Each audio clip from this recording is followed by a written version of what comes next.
I hope that you guys would stick around because for today's topic, we are going to be talking about the prayer plants.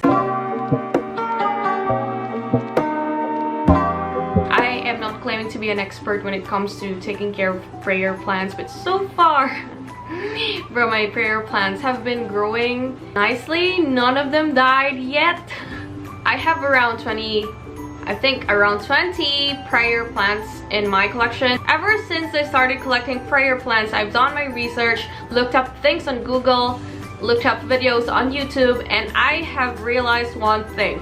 The prayer plant is not the easiest plant to begin with. Make sure you don't skip anything from here because maybe you'll miss out on some of the important points that I'll talk about. And before anything else, huwag niyong kalimutang mag-subscribe sa channel ko. Click that bell button so that you're gonna be notified every time I post a new plant video. Feel free to share your thoughts below in the comment section so that we can learn from each other and para mabasa niyo din yung mga tips or yung mga advice ng mga ibang tao na nanonood din ng video na to na marunong mag-alaga ng prayer plants nila. Without further ado guys, let's just get into the video. I really love taking care of plants. I have over 130 plus plants in my house right now, and I started my plant parenthood journey last year, even before the pandemic happened. So 2020 came and I became Coco. 2020 happened and you know, things are not as how they used to be. We get to stay inside our houses a lot most of the time. Previous year, I've been traveling and I love the outdoors. I just love looking at nature and everything. So I said to myself that I should just bring nature inside my house. So that's when I started growing my love for plants. I didn't start out with prayer plants when I started, you know, my plant journey, my plant parenthood journey. I just didn't have any idea when it comes to plants. I just had a snake plant whom I call Snakey. Plants came from the MARANTACEAE family. They come in 4 different kinds: Stromante, Senante, Maranta, and Calathea or Calathea. And a lot more varieties. They just have different colors because I'd like to call these plants stunners.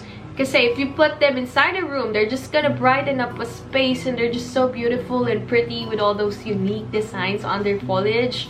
So beautiful. And if you love prayer plants, you will know what I mean. Let's just start off with where do we put our prayer plants. As for me, I put my prayer plants sa veranda namin, like on the doorstep, because it's a shaded area behind their leaves. This is the part of the leaf where it saves energy. So it has an energy saving technique. At night, they fold their leaves and pray. That's why they're called the prayer plants.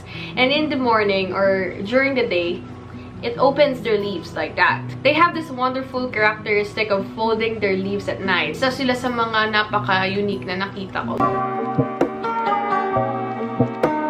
Prayer plants don't really like too much light. Areas where there's medium to low light, they like those kind of areas. Never put them in an area where there is direct sunlight. They need light to thrive, to eat, you know, to produce food for themselves, and so they can photosynthesize. They hate tap water. One of the things that I've learned from my experience in taking care of prayer plants is how to water them. They want something that does not have any chemicals in it. Walang chlorine, walang salt. They don't like it. They turn brown, they wilt. Just give them distilled water or filtered water, or whenever it's about to rain, I just put them all out there and line them up there. Just let them drink and let them shower, take a bath, and just enjoy the water that comes from the rain because they don't like tap water.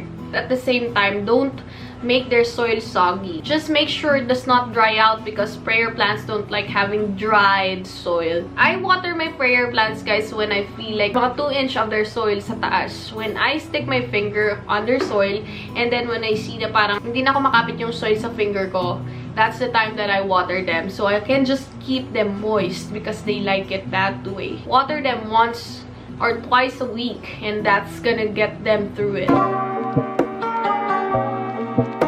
When it comes to taking care of prayer plants, make sure they get the right amount of humidity because they tend to have curled leaves, you know, when they're not getting the right amount of humidity for their leaves. Philippines weather is very humid. Usually, yung temperature na okay for prayer plants is 18 degrees Celsius to 27 degrees. If you're not getting the right amount of humidity sa area mo or sa kung saan mo siya nilalagay, just put on some humidifier.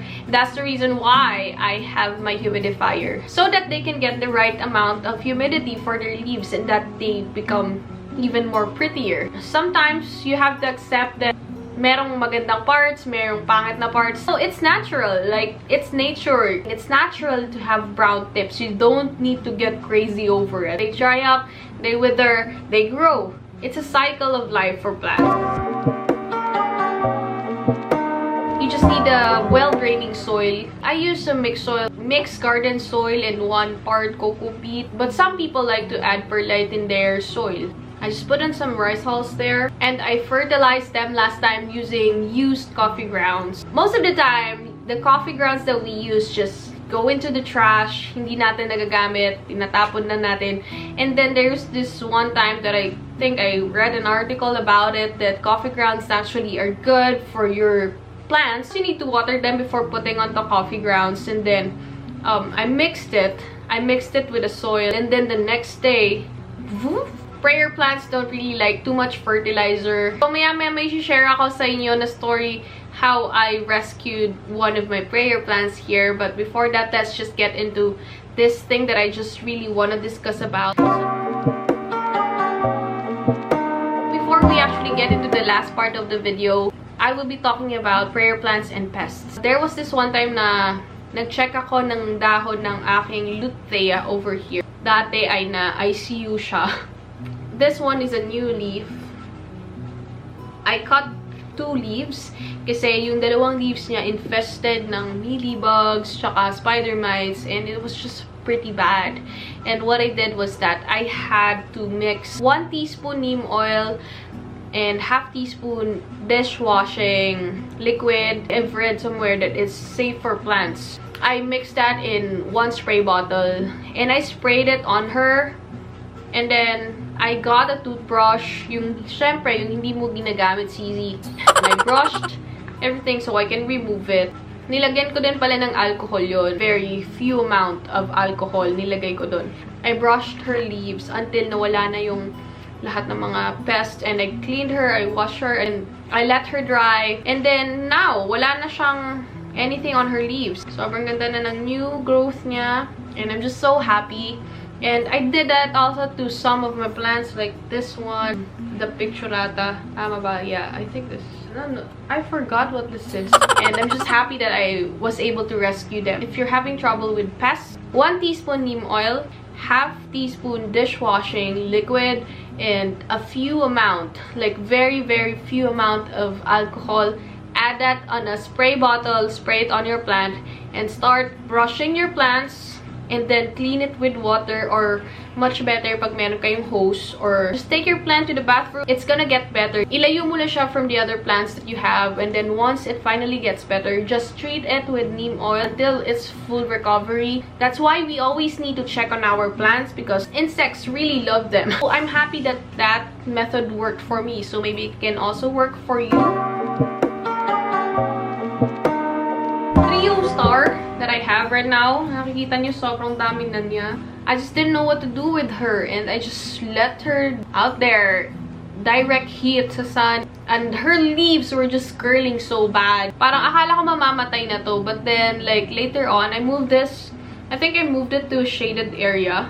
And then suddenly, parang naging okay siya. When I finally figured out how to take care of her, I started collecting more prayer plants. The baby, the propagated baby. Meron siyang new leaf over here. So pretty. As you can see, sobrang beautiful ng leaves niya. Oval shaped. And look at the details on her leaves. So pretty. So yun guys, I hope that this video was helpful for you in a way. And if you want me to upload my plant tour video, please let me know sa comments below if you guys want that. It's so pretty. I just love her so much. Look at my hand. that's her leaf. You can share this video to your friends who are also starting to collect or who also love prayer plants. So thank you very much for watching. See you guys in my next plant video. Bye!